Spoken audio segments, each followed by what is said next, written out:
everyone. My name is Beth, and I'm so excited to welcome you to tonight's event. Thank you for joining us. Your presence is what makes this series so meaningful. We are especially grateful to Linda Nemec Foster and Dr. Tony Foster for founding the Contemporary Writer Series. Their vision and ongoing support have made it possible for us to celebrate 29 remarkable seasons of bringing writers and readers together. And next year, we will celebrate an exciting milestone, the 30th anniversary of the Contemporary Writer Series.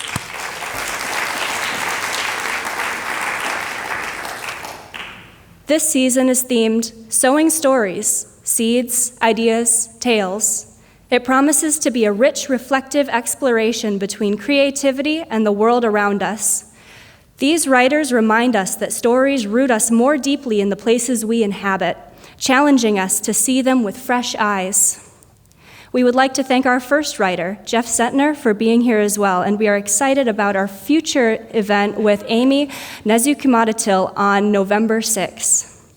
I will now read our land acknowledgement. We acknowledge this Aquinas campus and the Marywood campus as a gift of the Great Spirit's creation and the ancestral home of the Anishinaabe, the Ottawa, Ojibwe, and Potawatomi tribal peoples of the Three Fires Confederacy. Land acres, now known as Michigan, were taken from indigenous peoples through treaty, broken promises, and forced removal. We strive to grow in awareness of our debt to Native peoples. I now ask that everyone please take a moment to silence all cell phones and electronic devices. You are welcome and encouraged to take written notes, and if you would like to revisit tonight's presentation, the recording will be available on the Aquinas College YouTube channel. There will be a short Q&A session at the end. If you have a question, we ask that you please use these 2 microphones in the aisles. Again, thank you so much for your attendance. I now invite Casey Burke up to the mic to give the introduction.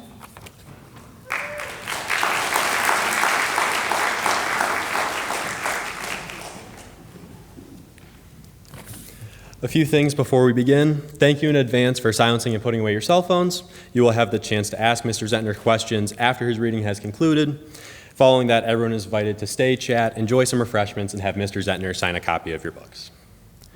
Growing up, I loved reading. I'd always have a book with me any chance I could get. During school, I lived for independent reading time. However, by the time I got to high school, that love had died down. Reading had become a chore, and any time a class required me to read, I just found myself staring at the clock. I couldn't wait for the class to be over, and I could never seem to find a book or a genre that stuck with me and got me excited about reading again. When I got to Aquinas last fall, that feeling of a chore stuck with me, and to be honest, I would just speed through all my assigned readings just so I can be done. However, that changed this semester. In my Writing Center Theory and Practice class, Dr. Rumor assigned the book In the Wild Light in preparation for tonight's event. At first, I put it to the side. I knew, though, that it needed to be read, so I dove in, and once I did, I couldn't stop. Mr. Zentner's phenomenal combination of a compelling story and realistic and relatable plot made this book impossible to put down. The style of his writing is so engaging that I couldn't find a stopping point because I always had to see what happened next. His descriptions of the beautiful Tennessee and New England views are more than enough to make you feel like you're seeing them with the main characters, Cash and Delaney. The story about being away from home for the first time and trying to figure life out resided with me immensely and drew me further into the book. I even saw some of myself in Cash while he was dealing with being away from home and trying to fit in. That helped me connect with the story even further. Seeing Cash grow as a character as the story moved forward was an amazing depiction of how being thrown into a new situation can cause someone to quickly mature. Now, for the first time in years, I discovered a book that wasn't just tolerable, but a book that had brought back my love for reading, so I wanted to thank Mr. Zentner for that. However, I know I'm not the only one who feels this way, as Mr. Zentner has won the American Library Association's William C. Morris Award, the Amelia Elizabeth Walden Award twice, the International Literacy Association Award, the Whippoorwill Award, the Muriel Becker Award, and has had 2 New York Times notable books. It's clear he's found a way to speak to young adults like me. Now, without further ado, Aquinas College is beyond proud to present North Carolina-born, Tennessee-raised, lawyer by day, phenomenal author by night, Jeff Zentner.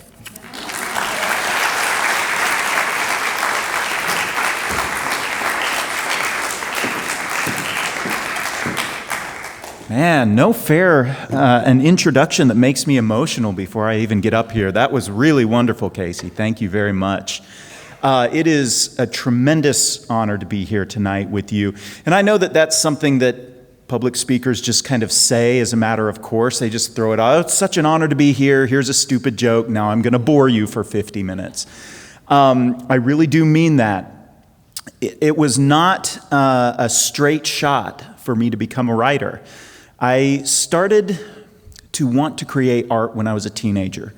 And at the time, I was obsessed with books and I was obsessed with music. And I figured if I was going to make art, it was going to be one of those two things, books or music. And books I ruled out immediately, which might surprise you given the reason I'm here. There's a very good reason for that. I grew up under circumstances where I never met a published author. I grew up in a small town. There was no this. There was no TikTok where you could go see your favorite authors sweatily dancing to try to sell books. There was none of that. A kid like me was left to imagine what kind of people made books, and books were magical to me. So I imagined magical people making books, people who dwelt in ivory towers, sitting behind mahogany desks, and they'd finish a book and put it in a basket, and a team of doves would bring it down to earth. So I thought books came from. So I didn't try writing books at first. I tried music at first. Picked up the guitar, got pretty good at it, moved to Nashville when I was in my 20s. Did the music thing in Nashville with the goal of being a musician, did it all the way up until I was 33, and that's where I took stock and realized, hey, wait a minute. Not many people make it big in music after age 30. I might need to find something else to do. So I went to law school and started working as an attorney for the state of Tennessee as a prosecutor. And I began volunteering at a music camp for teenagers, teaching teenagers how to play rock guitar. And I really fell in love with young adults and the way that they love the art that they love. It struck me as a really beautiful, sacred relationship. And I wanted to be part of that relationship. The problem, of course, was that all I knew how to do was music. And at the time that I'm having this realization, I'm 36, right? So I'm already too old to make it big in music generally, right? But I'm like 16 years too old to making the kind of music that gets marketed to and consumed by young adults. So what am I going to do? Well, I look around and I realize that there's this big new category of books called young adult books. And I say, hey, wait a minute. I bet young adults read young adult books. And I have another realization along with that, which is that you don't have to be under age 30 to publish a book. Many authors publish their first books well into their 40s, 50s, 60s, even 70s. So I was plenty young enough to write books. And if books were how I was going to reach a young adult audience, well, then so be it. So I came up with an idea for a book called The Serpent King, which is the first one I'm going to read from tonight. It is a book, it sounds like a fantasy novel. It's not. It's about 3 teenagers growing up in a small town in rural Tennessee called Forestville, which was named, it's fictional, named after Nathan Bedford Forrest, the founder of the KKK. The name of the town serves to underscore the theme of the book, which is that sometimes we're born into circumstances that we bear the weight of. My main character, Dillard Wayne Early Jr., is the son of a Pentecostal snake-handling preacher who got sent to prison for a heinous crime. His 2 best friends are Lydia Blankenship, who is an internet-famous fashion blogger, and Travis Bohannon, who is a blue-collar, redneck fantasy nerd. It's the kind of trio that you could only find in a high school in the small-town South where all the misfits have to hang out together. So in the part, and I'll finish telling you about how I wrote this book. So I wrote this book on the bus to and from my day job in downtown Nashville. I wrote it on an iPhone, not unlike this one with my right thumb. That's how I wrote my books. That's how I found time to do it with the busy schedule of adulthood. So The section I'm going to read here is a part where Dill is attempting to explain to his friends why he loves watching trains, which is one of the only things there is to do on a Saturday night in their small town. If any of you grew up in small towns, you know the truth of that. I came to this, though, understanding that y'all wanted to hear connections to the natural world. And the natural world is sacred to me. It's a sacred part of my writing.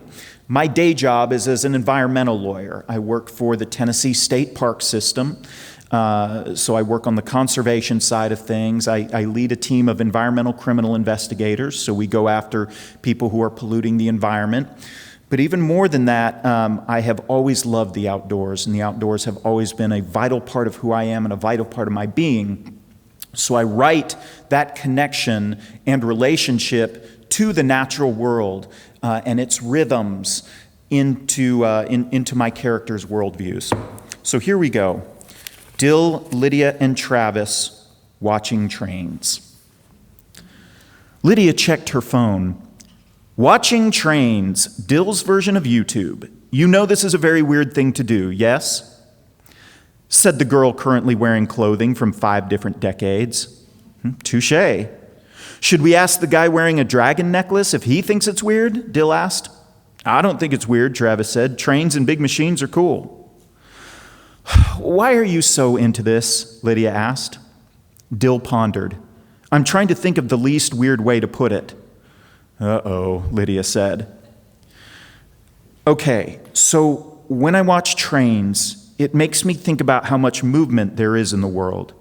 How every train has dozens of cars, and every car has hundreds of parts. And all those parts and cars work day after day.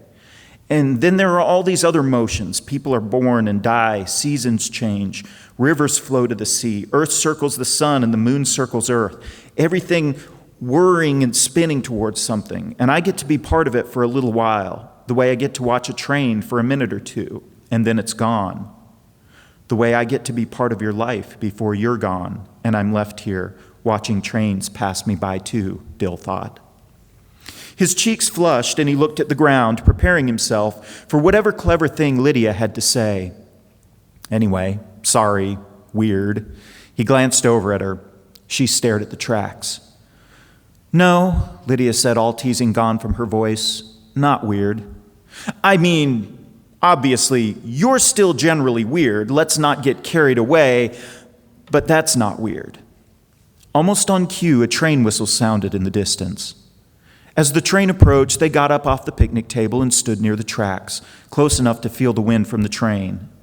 Dill experienced the familiar rapturous rush of excitement and adrenaline as it neared and began laying on the whistle. That orgasmic rise as the clamor and energy of it built, threatening to overwhelm his senses until it was right upon him. He closed his eyes and listened to its various parts, wheels squealing on the rails, the chug, chug, chug of one of the cars.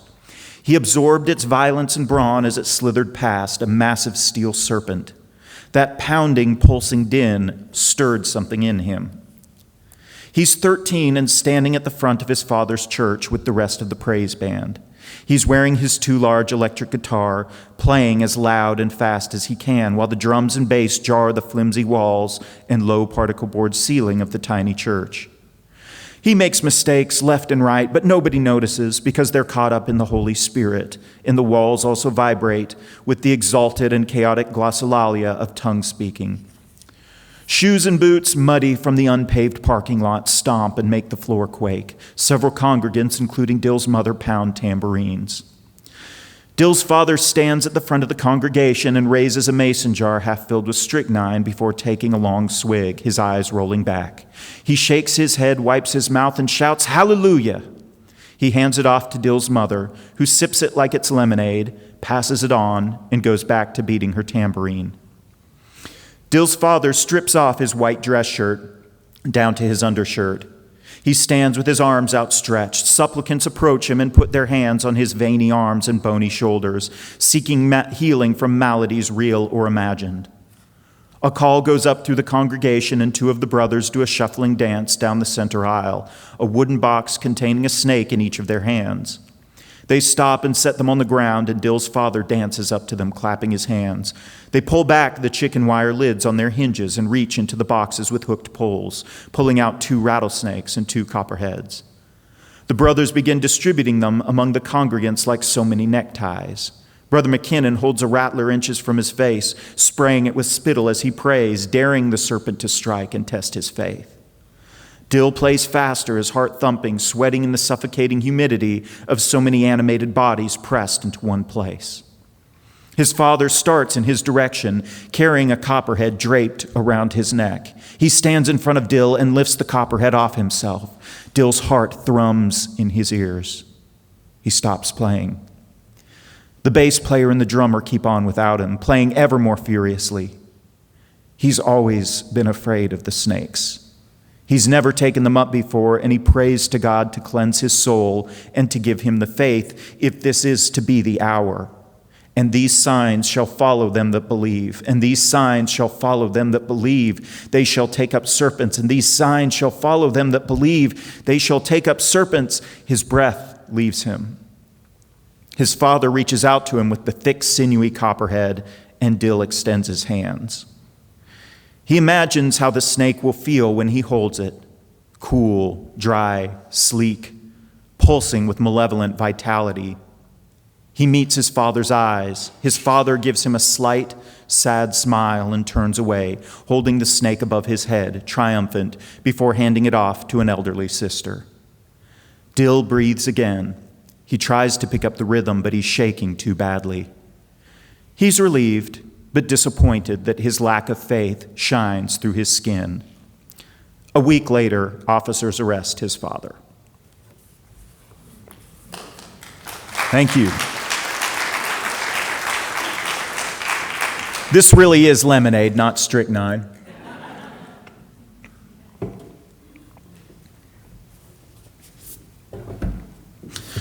After I wrote The Serpent King, which basically contained all the thoughts and reflections and character studies I'd done in my mind and through songwriting for my whole creative life, and put all of that into that book, my editor said, we'd like to lock you down contractually for a second book. And I said, oh, sure.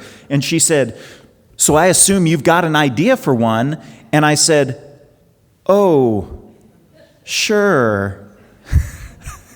I had nothing of the sort. So she shot down probably 10 or 11 ideas, 10 or 11 pitches for a story. And one day, I was out walking in my neighborhood. This is what I do to get ideas for my books and to get over writer's block. I go for long walks. I think boredom is very important, and you have to seek out boredom in 2025. Boredom is when your mind becomes quiet, your mind becomes hungry, and so your mind starts rummaging through the pantry, looking for something to eat. And what it finds in those cupboards is stories and ideas and inspiration. So you have to seek it out. We've got these things nowadays that are very effective boredom killers. So you have to leave it aside sometimes. So I was out for a walk, and Nashville lies on a flight path to a big military base in Clarksville, Tennessee. And this day I'm out walking, and these 3 big military helicopters fly over my head. And as if they had dropped it onto me, an idea came to me for a story about a young man who lives in a small southern military town while America is at war somewhere. We're always at war somewhere, so that wouldn't be a problem. But so he goes to the families of soldiers who are killed in combat and offers to do a goodbye day with the family, where he poses as their son, and they do the things they would have done with him as a surrogate had they had the chance before their actual son died. A goodbye day. Maybe this exists, but I think I invented it. So I take this idea to my editor. She says, okay, this idea isn't as bad as all your other ones. I'm really responding to the goodbye days thing, but you're a young adult writer. Why not make this a more young adult focused book? Why not make it be high school students instead of soldiers? And I said, great, which means that these high school students could be friends with my main character, which would make these goodbye days a richer and fuller experience. And my editor said, great, love it, go do it, go write it. P.S. Make your character think he's at fault for their death somehow. Okay, all right.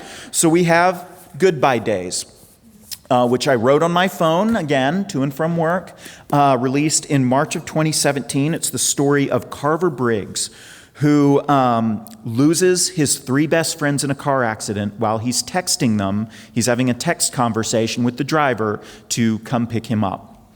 So, of course, he blames himself for their deaths. And one of the fathers, who's a powerful judge, also blames Carver and is pressuring the district attorney to prosecute him criminally. As part of his healing process, he goes to a therapist. And the therapist comes up with the idea of, not the therapist. One of the families comes up with the idea of doing a goodbye day. One of his friend's grandmothers wants to do a goodbye day with him where they do all the things they would have done if they'd had the chance before her grandson died. So he asks his therapist, does this sound like a good idea? And the therapist says, well, I've never heard of doing this before, but maybe, try it. So he does. He goes on a goodbye day with the grandmother, and it's a wonderful healing experience. She's so compassionate and loving, and it's really therapeutic to him. The goodbye days are not all so wonderful and therapeutic. They get progressively more difficult and more trying. And the piece I'm going to read is from the second goodbye day with the mother and father of one of his friends who have divorced, partly because of tensions because of the death of their son. But in any event, they're heading to Fall Creek Falls, which is one of my favorite places in Tennessee, a gorgeous 84-foot waterfall. And their intention is to leave sand from a sand sculpture that their son, Eli, made before he died. They're going to leave sand in the waterfall as a way of kind of returning his creative energy back to the world. And Carver is also with Jesmyn, who is Eli's girlfriend, who Carver is falling in love with. So that's pretty awkward. Jesmyn stumbles on a root and pitches forward a couple of steps. I'm there at her elbow. Thanks, she says. Almost immediately, I slip on a drift of soggy leaves. Jesmyn's hand snaps to my triceps, steadying me. I glance at her. Karma. The treetops are shrouded in mist, gray lace hanging tattered. Wind moves through branches with a sound like waves breaking on a beach in November. I wonder if you ever get to feel the rain in prison. This day reminds me of a black metal album cover, I say, perfect for Eli. After a couple of moments, Jesmyn says, this is how Eli's voice sounded, rain on pine trees in October, dark and green and silvery. With a sharp twinge, I remember her joking, at least I hope it was, response when I asked her what color my voice was. I don't get to wallow in my hurt long before I notice her shivering. Her jacket isn't made for rain. I pull off my waterproof parka. Here, I drape it over her shoulders. Dude, no, I'm fine. You'll be cold. I'm okay. I have my hoodie. You sure? I make sure Pierce and Melissa are far ahead. I don't need any more friends dying. It's a dark joke, sure, but Eli dug dark jokes, so I guess he wouldn't mind. Jesmyn's face says she doesn't. When we round the bend to the waterfall, the wind has intensified and the mist has thickened. Pierce and Melissa stand a few feet apart at the edge of the pool, watching the roaring waterfall cascade into it. Jesmyn and I quietly join them. It's beautiful and terrible standing there. Being close to waterfalls always reminds me of how tiny, fragile, and finite I am. Melissa clears her throat. So, I'm not sure how to go about this. I'll do what feels right to me, and I hope it's okay. We nod. She goes to Pierce, who opens the jar. She pours out a handful of the sand and holds it in her palm for a moment. The mist from the waterfall and drizzle quickly saturate it, and it runs down her wrist in rivulets, dripping like rainbow tears. She covers her eyes and nose with her free hand. Her lips tighten and tremble. She steps toward the pool. When Eli was 4, he used to come into our room on Saturday mornings and climb up on our bed. Then he'd whisper, "Banana," in my ear really loudly. We finally started leaving a bowl of bananas out where he could help himself. We called him our little monkey, our little curious George. Her voice sounds like it has a sack of stones resting on it. She steps forward again, crouches, and dips her hand into the pool, letting the water carry the sand away in a bloom. "Goodbye," she whispers. Pierce pours out a handful of sand from the jar. He holds it for a moment, watching it run and drip as it absorbs the rain and waterfall mist. He starts to say something but stops. He tries again and stops.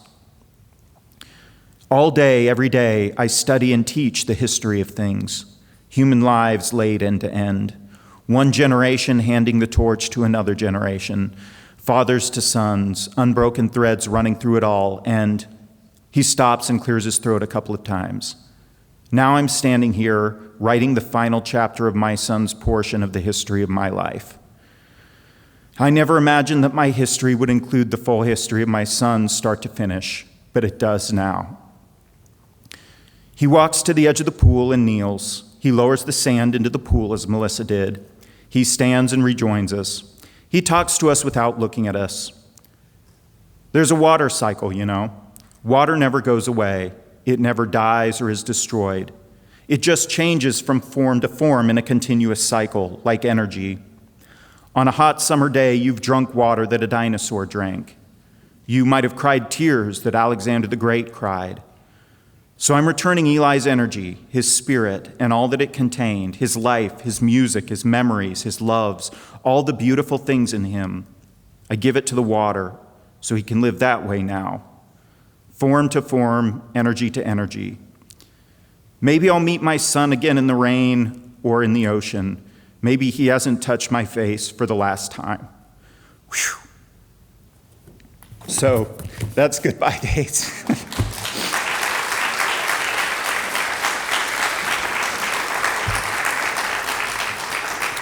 So, excuse me, pretty much if you've ever read one of my books and cried at a part, it's made me cry too. Woo! Okay. All right, let's do this. All right.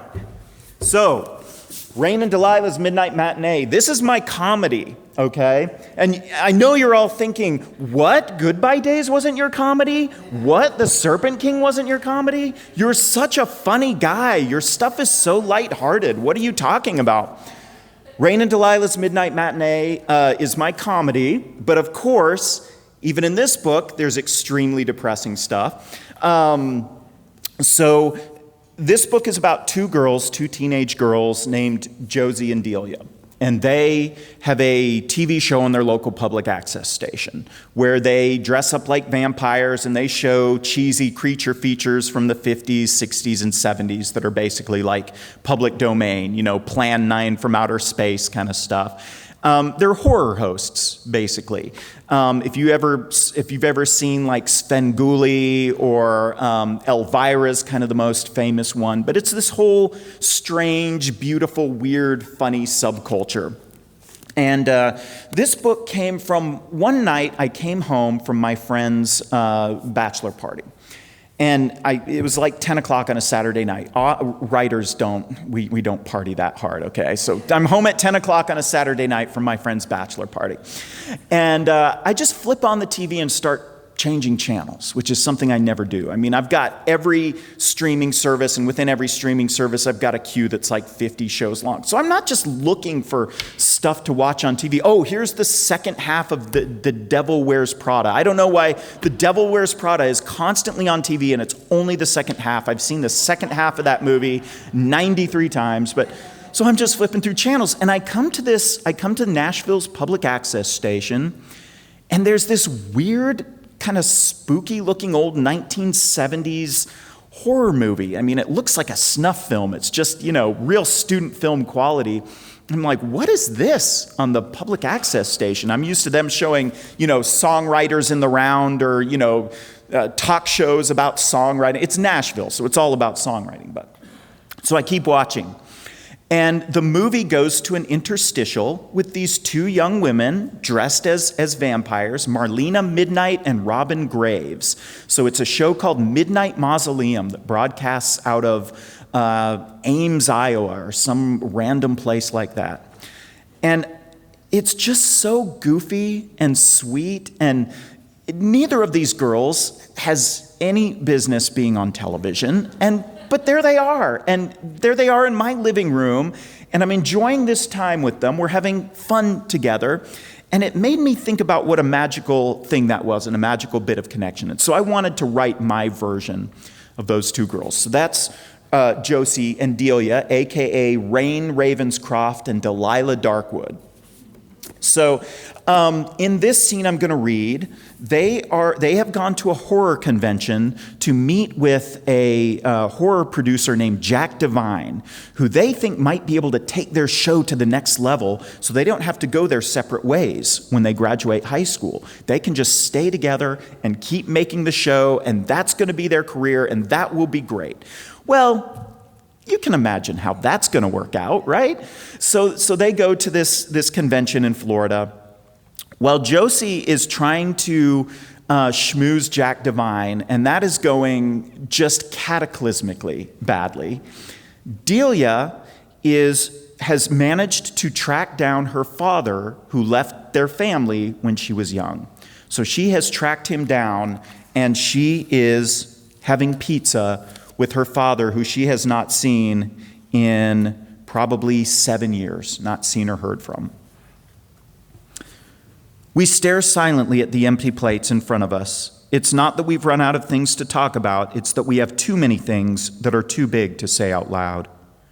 We're pretty near the ocean, huh? I say finally. Yeah, Dad says, clearing his throat, about 7 minutes away. I've never seen the ocean. Never? You know how when you were around, we never took fancy vacations? Yeah. That situation did not improve upon your leaving. Dad grimaces and averts his eyes. I guess it wouldn't. So, never seen the ocean? Not even once. Want to? Who wouldn't? Let's go then. Yeah? Yeah, Marisol is sleeping. When do you have to be back to where you're staying? Don't know, whenever. Dad pays and we leave. Your dad just took you out to dinner, I thought. Like the day he took you to Cece's for your birthday. You never thought that would happen again. In the car, Dad says, I keep wanting to ask you to tell me everything that's happened in the last 10 years. I keep wanting to tell you, but I wonder if I should. I can handle it. I was talking about whether you deserve it. He doesn't answer, only nods. We drive on until we arrive at a parking lot. It's dark. Up ahead, the sky fades to an inkier black with no city lights to illuminate it. When I open the car door, I hear the rush of waves. It stirs something buried deep in me, something wondrous and briefly hopeful. It's windier and cooler here, and the air smells like salt and seaweed. I pause at the grassy area on the edge of the beach to take in the scope of what I'm seeing. The waves crashing white on the shore feel like some organic machinery, like lungs inhaling and exhaling. I've never gotten used to it, Dad says, reading my mind, how it keeps going and going, whether we're here to see it or not. That's right, Dad. Things keep going, whether you're there to see them or not, I think. I want to get closer, I murmur, so I can feel the water. Sure. Dad slips off his shoes and socks and rolls up the bottoms of his khakis. I take off my black Delilah Darkwood ankle boots and hold them with my socks stuffed inside. I can't roll up the bottoms of my black vinyl pants very well, but I don't care if they get wet. I walk tottering in the cool sand toward the water, approaching cautiously like it's a wild animal that could devour me. I get right to the edge of where the waves are washing up. Cool water nibbles the tips of my toes. Dad is to my side, a couple of feet behind me. I inch forward. The water floods over the tops of my feet. The vastness and emptiness of the expanse in front of me makes me lightheaded. I literally tracked you down to the end of the earth, I say over the crash of the surf. Dad smiles sadly. Why here? I ask. He takes a few steps to stand beside me, the waves rushing over his feet and ankles. He puts his hands in his pockets. Did you hear? I start to say, yeah, I'm thinking. After a moment, he says, because it seemed like a good place to start over, a place where no one would care who I was or what I'd done in my life, that wouldn't judge me. I guess that's my best explanation. You know what the worst part is about your dad leaving you? He murmurs something, but I can't hear over the waves. It was a rhetorical question anyway. It makes you scared to trust anyone or anything, because if your dad can leave you, who won't? What won't? I know, he says softly. Where did you get the name Derek Armstrong? Well, the Armstrong part comes partly from Neil Armstrong. I was always fascinated with the idea of people standing on the moon. I'd look up into the night sky and I couldn't get my head around it. It seemed like such a brave thing to do, and I wanted to start over, but braver. And part of it was that if I had another shot at the name thing, I wasn't doing the end of the alphabet again. It was a good, solid last name that made me feel like I could be strong in my new life and better than I was before. And Derek was the name of one of my best friends growing up. I always liked his name better than mine, and I had a choice. I thought maybe you'd become a secret agent or you'd join the mafia or something. Nope, just became a database administrator. You really wanted to make sure I'd never find you again.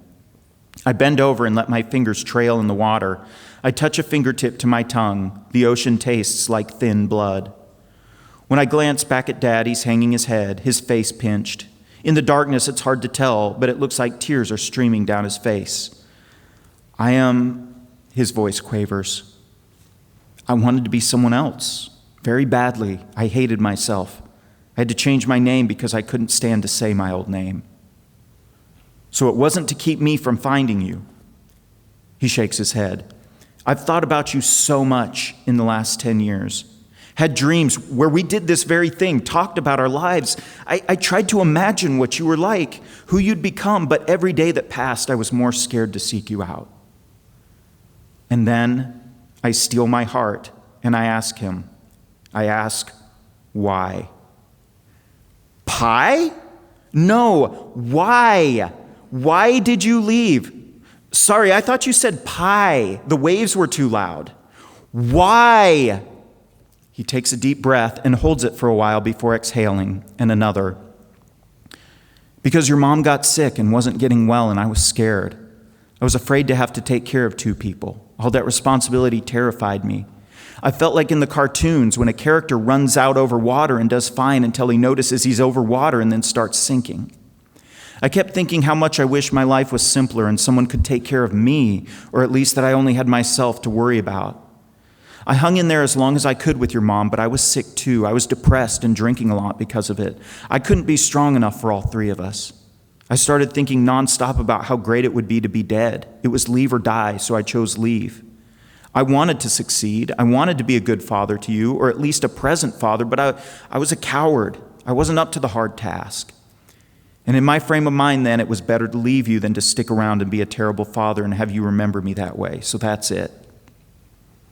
I take it in along with the sound of the waves.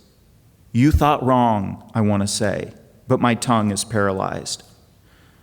Dad continues, I've pondered a lot since, and I've realized there was more to it than I thought at first. I never told you this, but my dad, your grandpa, left our family when I was young, and he was my example. I wanted so badly to be better than him, more than anything.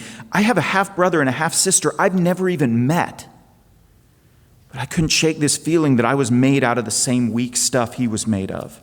I convinced myself that it was unavoidable. Wilkes men leave and start over. It's what we do. It wasn't even in my plan to become a dad because of that fear, and then it happened, so I guess that's why.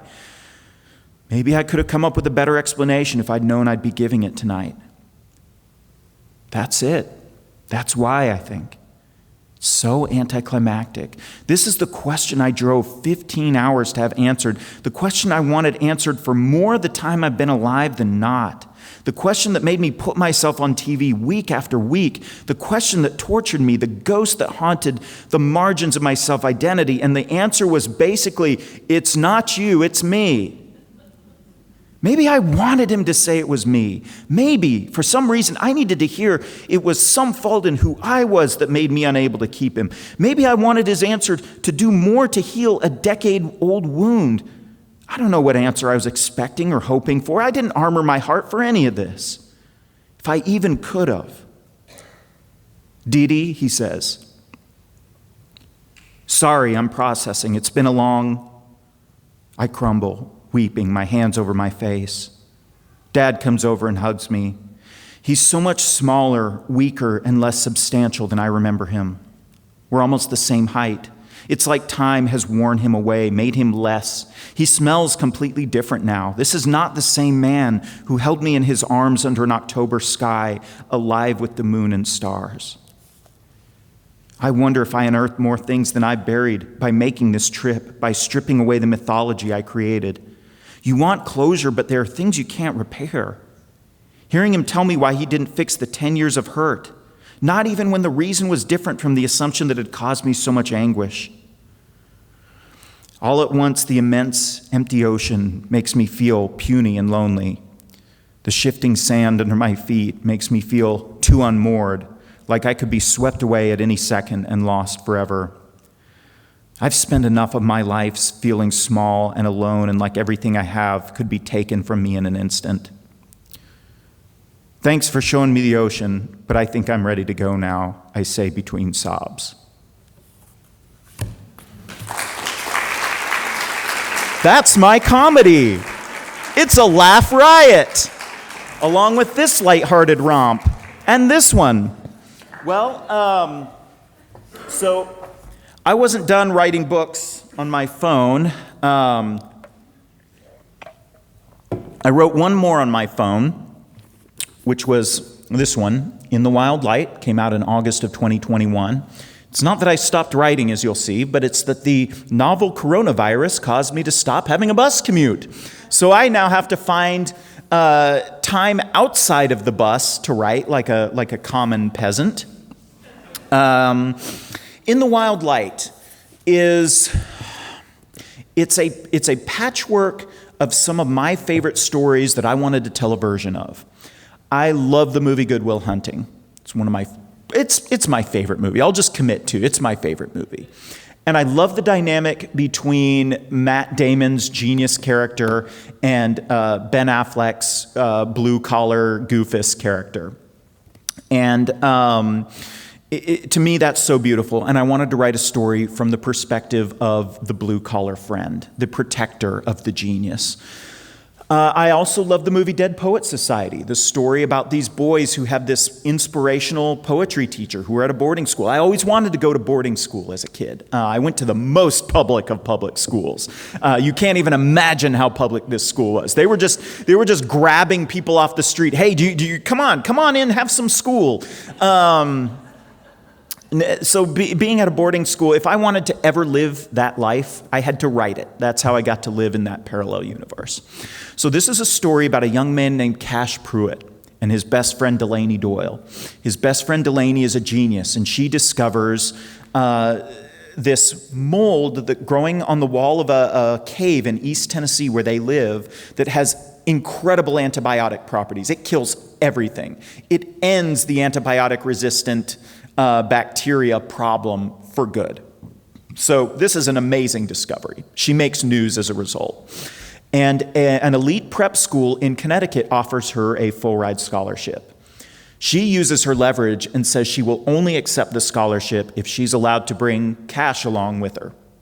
So they let Cash in too. So here he is, he's this kid, he feels like this normal, doesn't feel worthy of being at this school kid, and he's just lost. His grandfather, who raised him after his mom died of an opioid overdose, is dying of emphysema. He is so afraid to leave his grandfather behind, and so he's really struggling. And at this school, he enrolls in a poetry class with a poetry instructor from Eastern Kentucky who understands the struggle he's going through.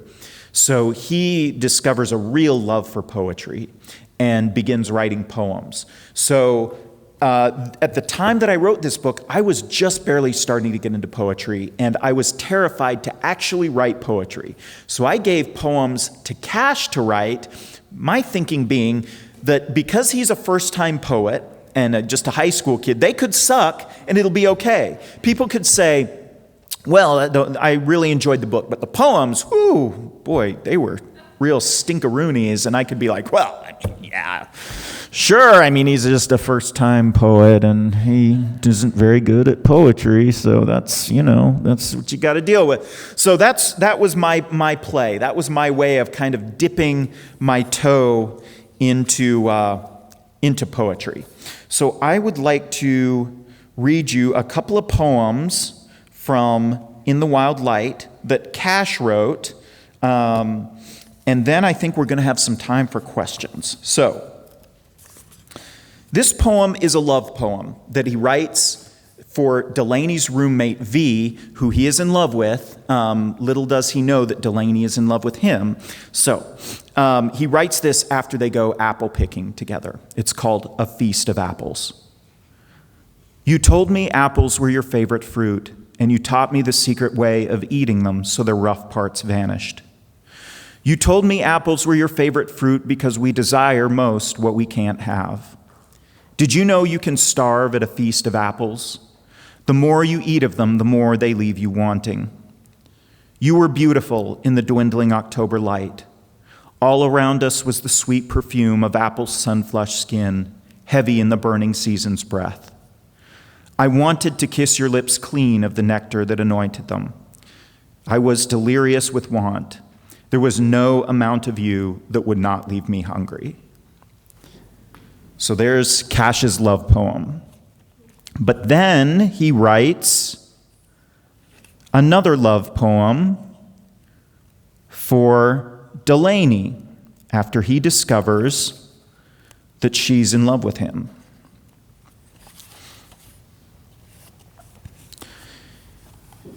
It's called The Poem I Promised You because Delaney says, you got to promise me you're going to write me a poem too. So he says, I promise. You should write a poem about how awesome I am, you said once. I promised I would, so here it is, the poem about how awesome you are. How every mile between us feels like a parched desert. How my lips remember you like water holds the sun's heat. How my heartbeat measures out the seconds until we're together again. How I lie in my bed seeking the memory of you on the mattress. How I love you, how I love you, how I love you. Speak mysteries to me. Tell me the names of winds, how birds navigate, why storms move from west to east. Tell me that the death of stars is not the death of light. Tell me the wonders of this world and others. When it's my turn, I'll say your name back to you.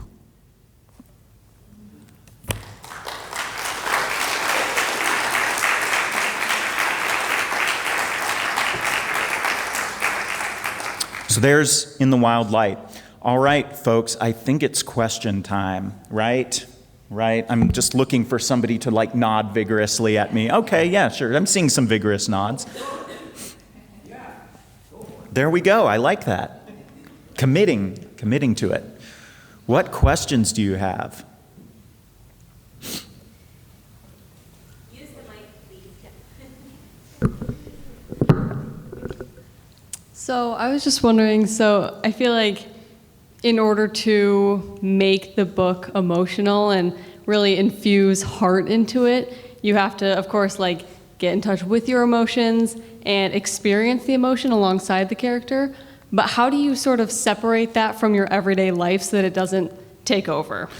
Yeah, that's a great question. Thank you for that. So this all comes down to my writing process. When I went to write The Serpent King, okay, I thought I had this great idea for a novel. I went to go write it. Nothing happened. I had no clue what to do. I've never had a creative writing class. So I was like, well, what am I going to do? How am I going to do this? And then I decide to cheat to write this novel. And the way I'm going to cheat is by letting my characters write the novel for me. Because I could never sit down across from any one of you and say to you, let me tell you who you are. Let me tell you where you've been, where you're going, what you desire, what you fear, who you love, who loves you, all the things that make you a story embodied in human form. I could never do that. What I could do is sit across from you and say to you, tell me who you are.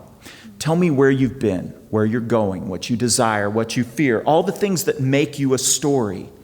And I'll write that down, and that'll end up to be a pretty great story. So if I can do that with real people, I can do it with fictional people, as long as I make those fictional people real. And the way I do that is by inviting these characters into my head and saying to them, live here, live in my mind, let me hear your voice. I will not write your story until it's you telling me your story and not me telling you your story. So the writing these books comes from these characters telling me their story. That's how I keep things separate. But that's why it makes me so emotional, because these characters are like my kids. I mean, they literally live inside me, you know? And so I feel their pains. I feel their sorrows. So it's not a clean separation by any means. But that is the process. Thank you. Thank you. I was wondering how much research you had to do for Delaney and how much knowledge that she just has off the top of her head, and how much of that didn't make it into the book. Yeah, so as I said, Delaney is a genius. Now, a really hard thing to do is to write the thought process of a genius when you yourself are very far from a genius.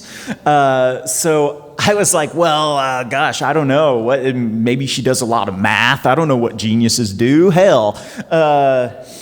So I was like, well, maybe one of the features of her genius is that she just has this photographic memory, and she just stores knowledge, and she's very socially awkward. Like, I never explicitly say that Delaney is on the autism spectrum, but that reading is there, I think, of her.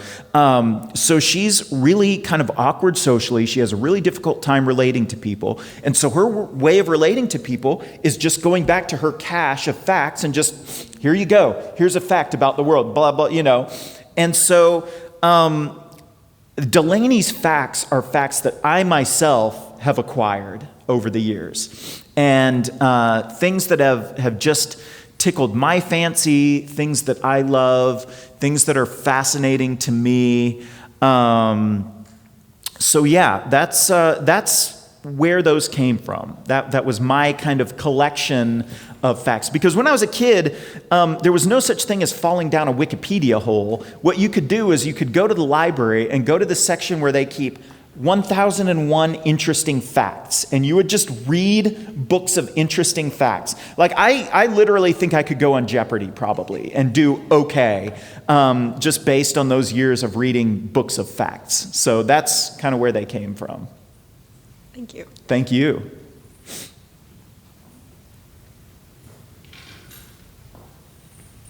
We're getting a good alternation going. I like this. That's nice. Hi. Hi. So I didn't know how to put this question, but like, I wondered if you could speak more on like, if there was something with the serpents that had something to do with like their generational trauma, like. Yes, what a great question. That you did just fine in posing your question. So in The Serpent King, I definitely wanted to deal with generational trauma and the way that we wear the sins of the fathers in a way. And I thought serpents were kind of a good stand-in for that. They were a good device to talk about that, because serpents are these creatures that are poisonous. They carry this poison in them, but it doesn't poison them. They carry this poison, but it doesn't poison them. They can shed their skin and kind of become new in that way. And so even though they're these reviled creatures that carry this poison within them, they can still shed their skin and become something new. And that, I think, is very much what I'm trying to say about what Dill is going through in the book. Yeah, I definitely see it now that you say it. I saw your smile when I was in. I was like, okay, I got to keep going. I was using your smile as a gauge. Like, if the smile started to go back down, I'd be like, no, that's not what I meant at all. I mean, Thank you very much. That was a wonderful question. I haven't really gotten to talk about that much. Very insightful question. Thank you. Hi. Hello. I'm just trying to work this out as best as I can, but You're doing great. as someone who's really aspiring to become an author and illustrator, do you have any advice that any future aspiring author can follow whenever they're looking back and thinking like, what should I do? Like, what should I write? What should I do to create some stories that Yes. could be based on that? I'm going to tell you the 3 things you need to do the job that I do. And I believe to my soul that these are the only 3 things you need, okay? And anything I don't say, you don't need. First, you need to have a story to tell. That one's pretty easy. All of us have a story to tell by virtue of having moved through the world. We gather fascinations and joys and sorrows and triumphs and scars. Those are all the stuff of stories, right? Our lives are stories. All of you have a story to tell. That's the easy one, okay? First, story to tell. Second, starts to get a little harder. You got to be able to finish what you start, right? You might write 20 novels 3/4 of the way through. None of them are going to do you any good if you want to publish novels. You have to be able to finish what you start. You've got to complete things to be able to publish books. Nobody wants to read a book that ends mid-sentence 3/4 of the way through. That's just not how it works. So you have to be able to finish things. Third is you have to be able to take the right amount of criticism that will make you stronger but not break you. Now, what do I mean by that? On one end of the spectrum, we have people who will not listen to any criticism. They think that that would be selling out, that would be compromising their great vision, whatever. And those kind of people never improve. They don't have the humility to take criticism and improve. They never improve, right? And those people never get published. On the other end of the spectrum are the people who shatter into a million pieces when they see the first hint of red ink on a manuscript. Those kind of people don't get published either because you can't publish books when you're lying on the floor in shards. The people who get published are the people who have the humility to seek out and hear the criticism, to internalize the criticism, to let it make them stronger and better, even though it hurts to hear. It's never fun to hear criticism. Right? Even to this day, I open up my editorial letter. I'm on my 7th and 8th books right now, and I've gotten edit letters for both that were 10 pages long of all the stuff I needed to fix. Never gets easier, but you just got to work through it and hear it and internalize it and let it make you stronger. If you can do those 3 things, you can do this job. You don't need to have connections in publishing. You certainly don't need to have a situation where you can make writing your full-time job, right? I still have a day job. Many authors have day jobs. I think day jobs are wonderful for affording you creative freedom. Because if you're not hanging your financial fortunes on your art, then your art can be whatever it wants to be, right? You don't have to chase trends. You don't have to chase popularity. You can take risks. I think day jobs are great. So just those 3 things. That's all you need. Okay. Thank you. Thank you. Hi. Hi. Yeah, a bit too short for me. So I was wondering, I know in a lot of your books, okay, let's see if I can take this out. That's better. Okay. There you go. So in a lot of your books, you have themes of spirituality. So what I'm wondering is, how has your faith inspired you in your writing? Yeah.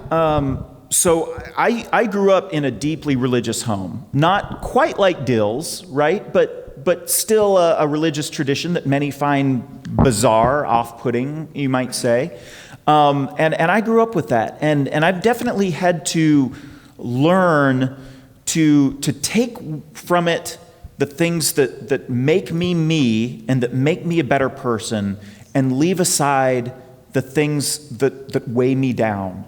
And we still in our home, we practice a spirituality, we practice a religion. But what I tell my son is we practice a religion of joy. It is not a religion of guilt, of sorrow, of penance. It is a religion of joy. It is a religion of love. And so it can't help but permeate my books because it's such a fundamental building block of who I am.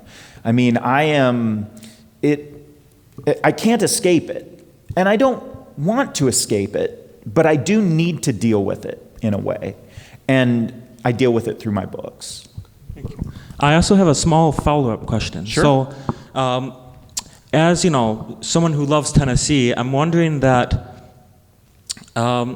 for each of your 5 senses, what would you say kind of connects Tennessee to you? Like what smell, I don't know, connects, like makes you think of Tennessee, stuff like that? Ooh, I love five senses. I love this question. This is really great.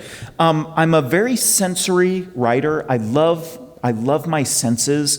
I've been struggling all this summer with loss of vision in my left eye. I had a detached retina in my left eye, and so I'm essentially blind in my left eye, and so that's been a real challenge to deal with. And I love writing smell. I am obsessed with smell. I love good smells. I am a scented candle fiend like you guys would not believe. I think it's unfortunate that we don't feed our sense of smell the way we feed our other senses. We feed our sense of taste through food. We feed our sense of sight through film and through sculpture and dance. We feed our sense of hearing through music. We feed our sense of touch through massage and all sorts of things that feel good. We don't seek out opportunities enough to feed our sense of smell, and so it goes neglected, which is unfortunate because there's like a real superhighway between your olfactory sense and the memory center of your brain. Like that's God saying, your sense of smell is really important, feed it. So I would say my sense of smell, and my favorite is a season in Tennessee. I have named the micro seasons that exist between the formal seasons. For example, I've named the period from August 15th to September 15th, Autumn. You guys are free to use that one. I think that with climate change, if you want to wait for the weather to feel like autumn, maybe it's different in Michigan, but in Tennessee, you might be waiting till Thanksgiving before you get true autumn weather. My favorite month of weather in Tennessee is December because it's the only month with consistently October weather. So you just have to carve out part of summer and just call it autumn and decorate your house and get out your autumn candles. But there is a micro season that I call honeysuckle summer in Tennessee. It's from about May 15th to June 15th. And during that period, there is the most sensual perfume of flowers pervading the air. It's everywhere. Magnolia, honeysuckle, as the name implies, jasmine, linden, catalpa. It's just the most heady scent. If anyone ever figured out how to bottle that smell into a perfume, they would be a billionaire. That's my favorite sensory time in Tennessee. Thank you. Thank you. So I like all your writing, but In the Wild Light was very poetic in its language of just the story, and it was great to see him become a poet. Was that on purpose?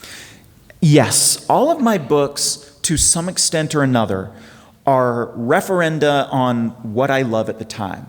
I take as much of what I love at the time, I stick it in the bucket of the book, and I mush it down and make it happen. And at the time that I was writing In the Wild Light, I loved poetry. And I said, how am I going to get poetry into this book that is my Good Will Hunting meets Dead Poets Society book? Oh, wait. I could have a poetry teacher in this book. There we go. So that's how I'm going to jam poetry in there. But I love beautiful language. I love poetry. My favorite book of all time is The English Patient by Michael Ondaatje. And Michael Ondaatje is an exquisite poet. He's phenomenal. I love novels written by poets. Ocean Vuong, the poet, has a couple of just stunning novels. Such a big fan of novels written by poets. And so I try to infuse all of my novels with as much poetry as I can get away with without veering into purpleness, you know what I mean? Great, thanks. Thank you. Am I going over? Is it time? Okay. Guys, Can I have just one more comment? It's not a question, it's Sure. a comment. I'm so glad you mentioned Michael Ondaatje. He was here. We had him for the Contemporary Writers Series in, I think, March of 2004. And he started out as a poet, as you know, before he became this, very world-acclaimed novelist, Booker Prize winner twice in a row. Yeah. And I have to say, I am not a novelist, but I am a poet. And I loved what you said about the student writing poems. And for 22 years, I worked poets in the schools, working with young poets, K through 12, And your poems, written in the voice of a teenager, you nailed it, because that is what I saw in the classroom. So, bravo. Thank you. Fantastic, thank you. Surely we have time for just more comments praising me. I mean, I don't have to be anywhere, do you? Thank you all very much. This was a great honor. Thank you.